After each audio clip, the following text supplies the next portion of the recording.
नमस्कार, बहुत बहुत स्वागत है आपका। बात करने जा रहा हूं भारत और चीन के सीमा विवाद को लेकर, जिस पर चीन की तरफ से एक बड़ा बयान आया है। बड़ा इसलिए क्योंकि अभी भी चीन ये कह रहा है कि वो अगले दौर की वार्ता के लिए तैयारी कर रहा है। इस बार वार्ता की तैयारियों को लेकर विशेष इंतजाम किए जा रहे हैं, ऐसा भी चीन ने कहा है। अब ये विशेष इंतजाम क्या है, ये तो तभी पता चलेगा जब अगले दौर की वार्ता शुरू होगी, क्योंकि अलग अलग तरह के बदलाव इसमें देखने को मिले हैं। पहले कई स्तर पर बातचीत हो चुकी है, चाहे मेजर जनरल लेवल हो, चाहे ब्रिगेड कमांडर लेवल पे हो, और कमांडर जो कॉर्प्स कमांडर होते हैं उस लेवल पे भी बातचीत हो रही है।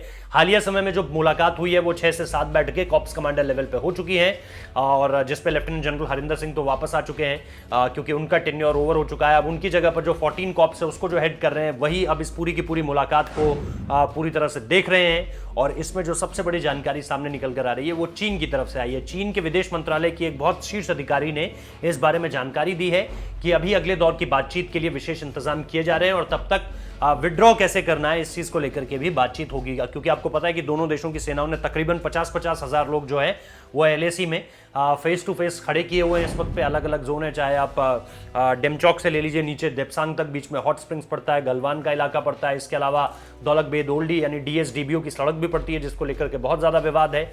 और इसके साथ साथ मतलब विवाद इस तरह से है कि चीन भारत जो वो सड़क बना रहा है उसी को लेकर के चीन बहुत गुस्सा है कि भारत उस इलाके में निर्माण कैसे कर सकता है। भारत का इस पर सिर्फ अपना एक तर्क है सीधा सा कि हमारी जमीन है, हम वहां पर रोड बनाए, बंकर्स बनाए, आपको क्या परेशानी है। तो यही सारी की सारी चीजें जिसको लेकर के ये पूरा विवाद खड़ा हुआ था। गलवान घाटी की हिंसा आपको याद है, 15 से 16 जून की दरमियानी रात चीन ने जो है घात लगाकर एक षड्यंत्र के तहत हमारे देश के 20 जवानों को जो है वो उन्होंने सर्वोच्च बलिदान दिया था। हमारे देश के 20 जवानों ने, जिस टुकड़ी को हेड कर रहे थे कर्नल संतोष बाबू, और बिहार रेजिमेंट के सबसे ज़्यादा लोगों की इसमें जान गई थी। इसके अलावा हैदराबाद रेजिमेंट के भी कुछ लोग थे और पंजाब रेजिमेंट के कुछ लोग भी इसमें मौजूद थे।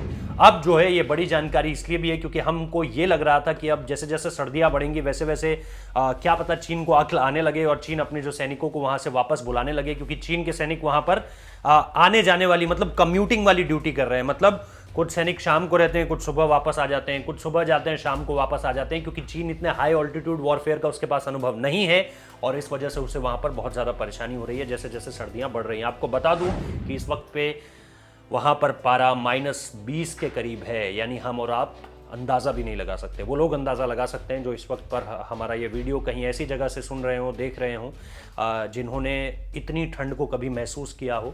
लेकिन इस वक्त पे अगर आप उत्तर भारत के किसी भी इलाके की बात करें, सिर्फ उस इलाके को छोड़कर बात कर रहा हूँ जो एलएसी के आसपास है या फिर सियाचिन की तरफ, उस इलाके को छोड़कर जो भी लोग इस वक्त पे हमें सुन रहे हैं वो लोग इस ठंड का अंदाज़ा लगा भी नहीं सकते। तो फिलहाल इस वीडियो में इतना ही। चीन और भारत के बीच अब अगले दौर की बातचीत जारी है। इसका मतलब यह है कि चीन अभी अपने सैनिकों को पीछे हटाने के मूड में नहीं है। बहुत बहुत शुक्रिया इस वीडियो को देखने के लिए।